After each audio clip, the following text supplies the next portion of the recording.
వారం అన్న కుసోయను జర కుసో పోయిన వారం రేవంత్ రెడ్డి నియోజకవర్గం కొడంగల్ పోయినాం.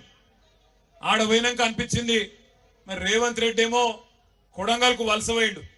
నిజానికి రేవంత్ రెడ్డి ఊరు మీ కల్వకుర్తి తాలూకాలనే ఉంటుంది, తెలుసా మీకు? ఈయనే అన్న ఉంటుంది దగ్గరనే.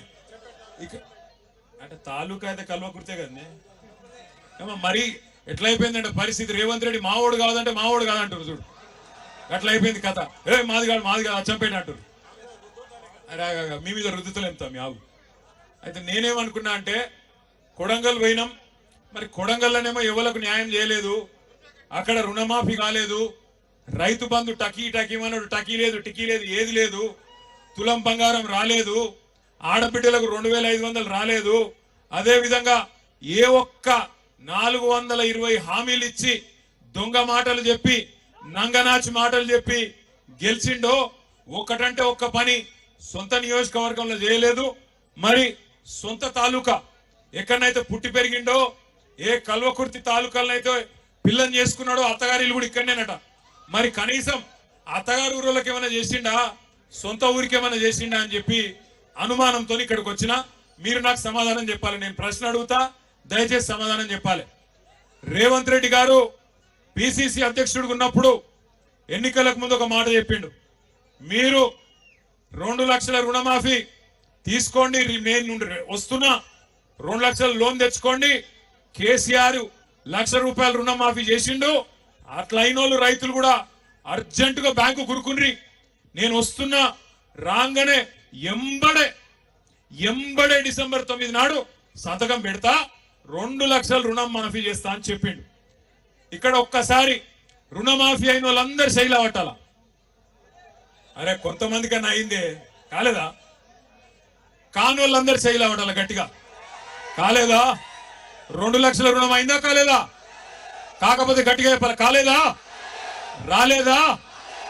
రైతు బంధు వచ్చిందా? టకీ వడ్డే పైసలు గట్టిగా చెప్పండి, వినబడతలేదు. రాలేదా? తులం బంగారం వచ్చిందా? రైతు కూలీలకు 12,000 వచ్చినాయా? ఏమొచ్చింది మరి ఇప్పటికి? 14-15 నెలలే. ఏమాయ్ కల్వకుర్తిలో రియల్ ఎస్టేట్ బాగున్నదా? అది కూడా వీకిందా?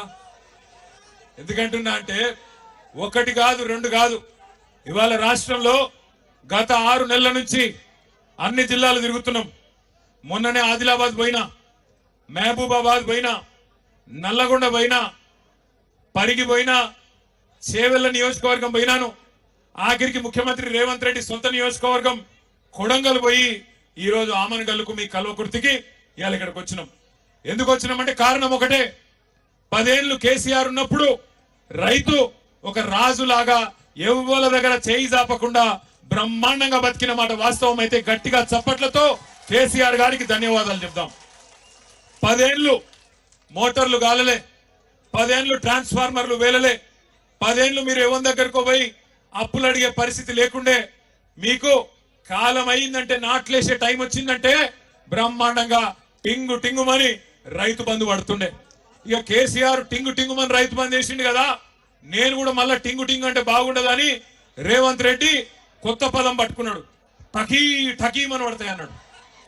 ఇవాళ నేను అందుకే అడుగుతున్నా అందరినీ, టకీ లేదు టుకీ లేదు, ఏది దిక్కు లేదు. ఇప్పటికి మొత్తం తిరిగి నేను కూడా తెలుసుకుంటున్నా.